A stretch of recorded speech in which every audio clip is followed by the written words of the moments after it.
کیونکہ یہودی کا کھیت پہلے تھا اور اس نام نہاد مسلمان کا کھیت بعد میں تھا. تو نبی نے فرمایا اے یہودی پہلے تم اپنے کھیت میں پانی لگا دینا, اب تمہارے کھیت میں جب پانی ہو جائے گا تو اپنے ہی کھیت سے اس کے کھیت میں بھی پانی کھول دینا. نبی نے فیصلہ کر دیا. اب نبی کا فیصلہ سننے کے بعد وہ دونوں کے دونوں باہر نکلے, یہودی بھی اور وہ نام نہاد مسلمان بھی. اور جب نبی کے حجرہ سے باہر نکل گئے تو نام نہاد جو مسلمان تھا, جو دیکھنے میں مسلمان دکھائی دے رہا تھا, وہ یہودی کا کلائی پکڑ لیا اور پکڑنے کے بعد کہا میں نبی کے فیصلہ کو نہیں مانتا, چلو عمر فاروق اعظم کے پاس, وہ جو فیصلہ کر دیں گے میں ان کا فیصلہ تسلیم کر لوں گا.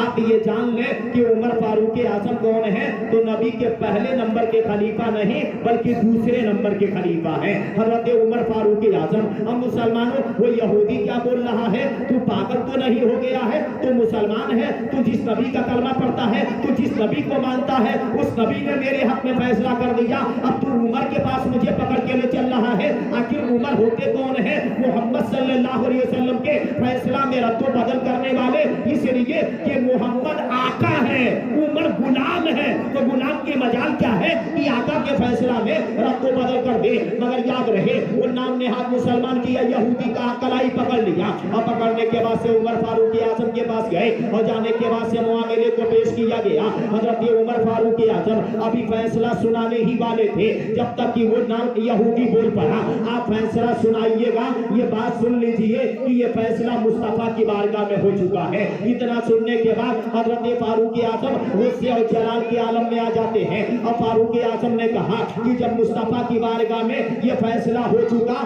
تو پھر میرے پاس فیصلہ لینے کیوں چلے آئے. تو یہودی بول رہا ہے میں نہیں آیا ہوں, آپ کا یہ بھائی پکڑ کے لایا ہے, یہی مسلمان پکڑ کے لایا ہے, میں نے مصطفیٰ کے فیصلے کا انکار نہیں کیا ہے بلکہ اس نے انکار کیا ہے. اور مسلمانوں عمر فاروق اعظم سنتے ہیں, کہتے ہیں ٹھیک ہے تم دونوں کے دونوں یہیں پر ٹھہر جاؤ. فاروق اعظم گھر کے اندر جاتے ہیں, اور جب ادھر سے گھر سے باہر نکلتے ہیں تو تیور بگڑا ہوا ہے اور ہاتھ میں رنگی تلوار ہے. فاروق اعظم آتے ہیں جو نام نہاد مسلمان ہے, دیکھنے میں مسلمان ہے, اسی نے نبی کے فیصلے کا انکار کیا تھا. فاروق اعظم نے تلوار اس پر چلاتے ہوئے کہا تھا کہ جو نبی کے فیصلہ کو نہ مانے اس کا فیصلہ عمر کی تلوار کرتی ہے. اتنا بول کر کے آپ اسے قتل کر دیے, اور جب آپ اسے قتل کر دیے تو عرب میں یہ شور برپا ہو گیا کہ حضرت عمر نے ایک مسلمان کا قتل کیا ہے, ایک مومن کا قتل کیا ہے, ایک ایمان والے کا قتل کیا ہے. مگر یہ جب بات پہنچتے پہنچتے جب مصطفیٰ کی بارگاہ میں یہ بات پہنچی تو ہمارے نبی نے سننے کے بعد سے کیا کہا تھا, میں خدا کی قسم کھا رہا ہوں عمر کی تلوار کسی مومن کے گردن پہ چل ہی نہیں سکتی ہے. ہوتا کیا حجت تو قائم کرنا. صحابہ کرام کا مجمع اکٹھا ہے, نبی صلی اللہ علیہ وسلم بھی ہیں, حضرت عمر فاروق اعظم کو بلایا گیا, حضرت عمر فاروق اعظم کو عدالت میں کھڑا کر دیا گیا. ہمارے نبی صلی اللہ علیہ وسلم نے فرمایا یہ بتاؤ عمر کہ تم نے ایک مومن کا قتل کیوں کیا ہے, مسلمان کا قتل کیوں کیا ہے, ایک ایمان والے کا قتل کیوں کیا ہے. تو حضرت عمر فاروق اعظم نے گویا جواب دیا, یا رسول اللہ صلی اللہ علیہ وسلم میں نے کلمہ پڑھنے والے کا قتل کیا ہے, مسلمان کا نہیں. میں نے روزہ رکھنے والے کا قتل کیا ہے, مسلمان کا نہیں. میں نے حج کرنے والے کا قتل کیا ہے, مسلمان کا نہیں. میں نے عبادت کرنے والے کا قتل کیا ہے, مسلمان کا نہیں.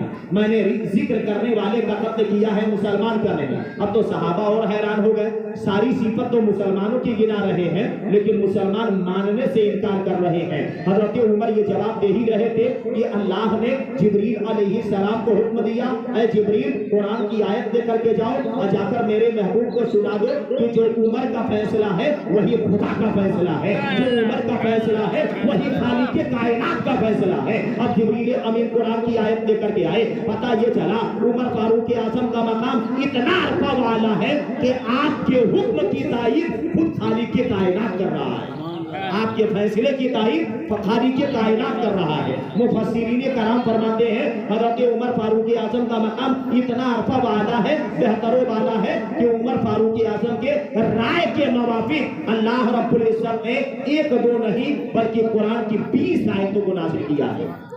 عمر فاروق اعظم کا مقام اتنا عرفہ والا ہے, آپ کی رائے کے مطابق اللہ رب العزت نے قرآن کی 20 آیتوں کو نازل کیا, جس میں سے ایک آیت میں نے آپ کے سامنے پیش کر دیا.